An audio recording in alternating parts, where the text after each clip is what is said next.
Pressure কুকারে মাত্র 2 থেকে 3 ঘন্টা ব্যয় করে এই মজাদার নেহারি পায়া যেটাই বলেন না কেন অনায়াসে তৈরি করে নিতে পারবেন।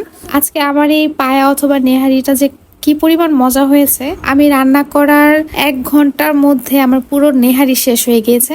এটা সবাই এত মজা করে খেয়েছে। অনেকেই কমপ্লেন করেন নেহারি রান্না করলে নেহারি থেকে একটা গন্ধ আসে, তবে আজকের রেসিপিটি ফলো করে রান্না করলে এরকম কিছুই হবে না। পাশাপাশি খুবই অল্প সময়ে এবং খুবই অল্প পরিমাণ গ্যাস ক্ষয় করে কিন্তু আপনারা বাসায় একদিনের মধ্যে এই নেহারিটি রান্না করে খেতে পারবেন। আশা করছি আজকের এই রেসিপিটি আপনাদের খুব উপকারে আসবে এবং এভাবে রান্না করলে আপনারা খেয়েও খুব মজা পাবেন। আমি এখানে 4টা গরুর পা নিয়েছি। পাগুলোকে আগে থেকেই লোক দিয়ে কাটিয়ে রেখেছিলাম। খুব ভালোভাবে ধুয়ে এখন লবণ দিয়ে মাখিয়ে এটাকে আধা ঘন্টার মতো আমি এরকম করে রেখে দেব।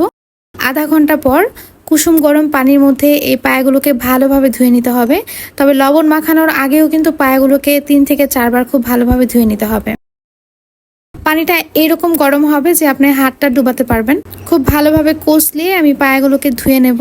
এই প্রসেসটা ফলো করলে পায়া রান্না করে দেখবেন কোনো প্রকার খারাপ গন্ধ আসবে না। পায়া ধুয়ে পানিটা ঝরিয়ে একটা বোলের মধ্যে নিয়ে নিয়েছি। গোটা গরম মশলার মধ্যে এখানে 4 টুকরো বড় দারচিনি, 10 থেকে 12টা এলাচ, 1 চা চামচ পরিমাণ হবে জয়ত্রী, 1 চা চামচ পরিমাণ কালো গোলমরিচ, 1 চা চামচ পরিমাণ শাহি জিরা, নিয়েছি কাবাব চিনি 1/2 চা চামচের মতো। গুঁড়া মশলা দেওয়ার জন্য আমি এখানে চা চামচটা ব্যবহার করছি। ভরে ভরে 1.5 চা চামচ পরিমাণ মরিচ গুঁড়ো, 1/2 চা চামচ পরিমাণ হলুদ গুঁড়ো এবং 2 চা চামচ পরিমাণ ধনিয়া গুঁড়ো দিয়ে দিচ্ছি এবং চা চামচটা করে আমি 5 চা চামচ পরিমাণ আদা রসুন বাটা দিয়ে দিচ্ছি। আমি পরে আরো 1/2 চা চামচ পরিমাণ মরিচ গুঁড়ো অ্যাড করেছি।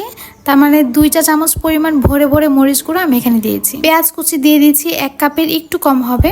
আজকে এই পায়াগুলো যেহেতু প্রেসার কুকারে রান্না করব, এজন্য বড় একটা বোলের মধ্যে প্রথমে মশলাগুলোকে এই পায়ের মধ্যে ভালো করে মাখিয়ে নেব। আমি এখানে প্রায় 1.5 টেবিল চামচ পরিমাণ লবণ দিয়ে দিচ্ছি। আর এখন এখানে অ্যাড করছি মুগ ডাল। মুগ ডালটাকে আমি ভেজে পানিতে চুবিয়ে রেখেছিলাম। এখানে প্রায় 1/3 কাপ পরিমাণ মুগ ডাল এবং 1/4 কাপ পরিমাণ পোলার চাল আছে। খুব ভালোভাবে পায়াগুলোকে মশলার সাথে হাত দিয়ে এভাবে মাখিয়ে নিতে হবে। তবে এটা মাখানোর সময় একটু সতর্কতা অবলম্বন করবেন, যেহেতু এখানে হাড় আছে, হাতের মধ্যে লেগে গেলে কিন্তু খুব ব্যথা পাওয়া যাবে। খুব ভালোভাবে মশলা ডাল চাল মাখিয়ে এখন প্রেসার কুকারের মধ্যে আমি পায়াগুলোকে দিয়ে দিচ্ছি। পায়াগুলোকে এমন ভাবে দিতে হবে যাতে সবগুলো পায়া প্রেসার কুকারের মধ্যে খুব ভালোভাবে সেট হয়ে যায়।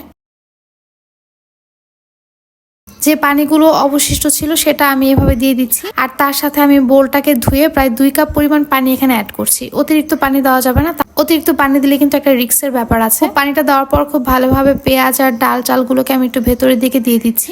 এখন ঢাকনা দিয়ে ঢেকে হাই হিটে জাল করে নেব 5 মিনিট। আর তারপর চুলার আঁচটা একদম কমিয়ে রেখে এটাকে আমি জাল করে নিয়েছি ঘড়ি ধরে পুরো 3 ঘন্টা। 3 ঘন্টা জাল করার পর আমি জালটা নিভিয়ে এটাকে এইভাবে রেখে দিয়েছিলাম। যখন প্রেসারটা নিজে নিজে কমে গিয়েছে তখন আমি প্রেসার কুকারের ঢাকনাটা খুলে নিয়েছি। আর দেখতেই পাচ্ছেন ভেতরের অবস্থাটা, সবকিছু কিন্তু একদম সেদ্ধ হয়ে গলে গিয়েছে। হাড় থেকে কিন্তু সবকিছুই খুলে খুলে পড়ে গিয়েছে। আশা করি দেখেই বুঝতে পারছেন একদম পারফেক্ট ভাবে রান্না করা হয়েছে।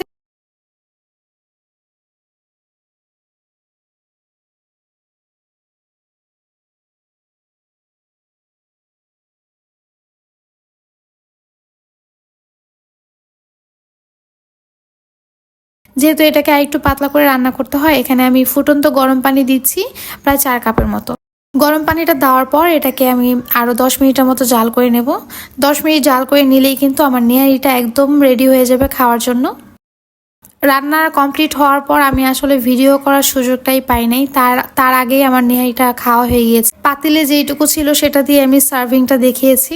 তবে প্রথম দিকে দেখালে হয়তো আর একটু ভালো বুঝতেন। তবে আশা করছি ভিডিওটি দেখে আপনারা বুঝতে পেরেছেন এটা কতটা মজা হয়েছে আর কতটা পারফেক্ট হয়েছে। আশা করছি আজকের রেসিপিটি আপনাদের সবার খুব ভালো লেগেছে।